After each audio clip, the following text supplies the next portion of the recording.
Greenland is beautiful, and we got to explore it. Just thinking about it gives me chills.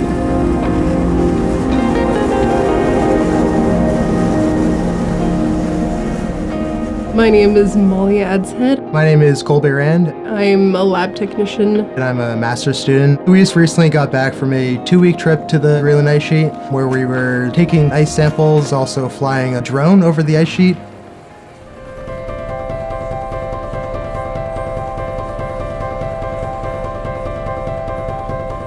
I remember my advisor, Alia, coming to me and saying that there's a potential field opportunity that she's working to put together. I mean, this is some place that I've never been to before, so this was super exciting. Each part of our journey was made a little more stressful by how much gear we had. 18 bags, yes. So we took a shuttle from Bellingham to SeaTac Airport. And we then flew over to Iceland. And then from Iceland, we took a very small plane. It was alarmingly small. And then we flew directly to Ilulissat. And we were all very tired but excited.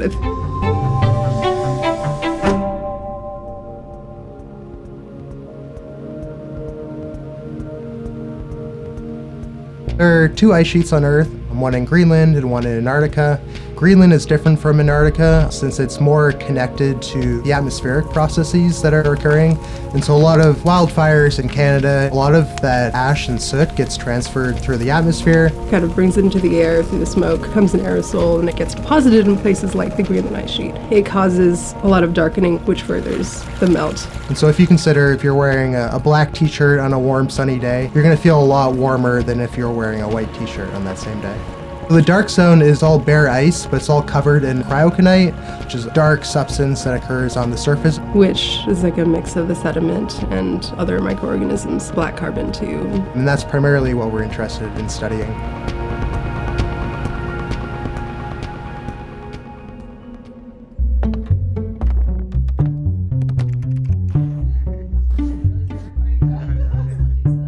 We know that we wanted to land on the dark zone in a location that was a short helicopter flight from the airport. But we also wanted to make sure that we were landing in an area that was safe to traverse. Because we were so close to the Jakobshavn Glacier, that area has a lot of crevasses just because the ice is moving so quickly there. We found an area that was pretty dark and didn't have a lot of crevasses on, so it was a good location for us to land. So we brought all of our gear to the airport, and then the pilot came over. He was like, "That's not going on my flight." I think the main issue was the volume. These things take up a lot of space. I think we ended up taking almost everything because the pilot was a self-proclaimed best at fitting luggage into a helicopter.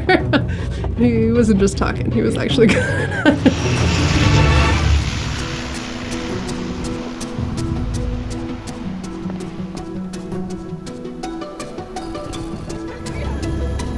It was my first time in a helicopter. It was very smooth. It was very efficient. It was cool to see everything from that perspective.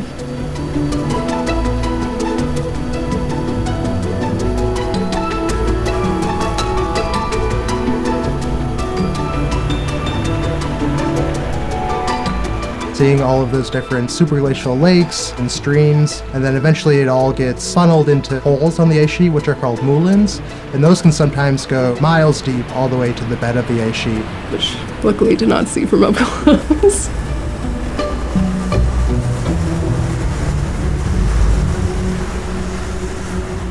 Then we landed around 6 p.m. and so we decided to work throughout the night under the midnight sun and just collect our measurements. It was cold. The ice sheet, ooh. It was so flat, which is fine. This was, to be clear, my first time on a glacier. Kind of the perfect first glacier experience. So we have 2 drones that we were flying. One of them is to create a digital elevation model. Our second drone was much larger, so that drone was equipped with a hyperspectral sensor. Then Molly and Alia collect their samples. So I used an ice screw and I was able to collect the top 2 centimeters. Put that into a Whirlpack bag, do a little whirl, and then those would go into a cooler because we wanted to keep everything frozen. That way, so when they bring the samples back to the lab here at Western, they can analyze and figure out how much soot has been accumulated on on the surface. And then using that, we can kind of create some models and algorithms. We did stay up very late. We were trying to get a couple hours of sleep. And in order to do that, we needed someone to keep an eye out because we were technically in polar bear territory. So we had the required deterrence.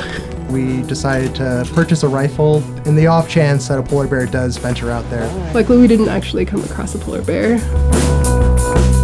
When you're doing field work, there are always things that'll come up that you're not expecting. And so at one point, the wind had just kind of carried the drone off a couple kilometers away from me, and it took like a harrowing 30 seconds to regain control of the aircraft and safely bring it back to home.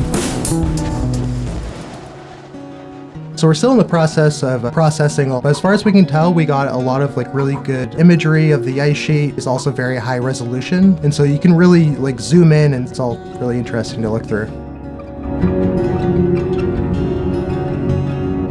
So I think some of my favorite memories were walking around the town of Ilulissat. There are just miles of hiking trails that you can take and overlooking all the different icebergs that are being discharged from the ice sheet. When I saw it for the first time, and then the second and third, I just couldn't stop staring.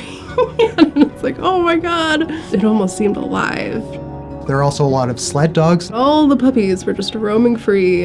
Hey, you don't have to fight. They'll like run right up to you, which is pretty cool. It was just a really beautiful location that I never thought I would end up visiting, and I feel really fortunate that I was able to. I mean, just the natural beauty of everything was incredible. Nothing like I've ever experienced before. So I just recently defended my master's thesis. What I want to go into is environmental consulting and using all the different skills that I've learned here at Western. I mean, I've had a lot of great experiences with Western. A lot of great professors. I loved being a student here. It's how I made my Dungeons & Dragons group.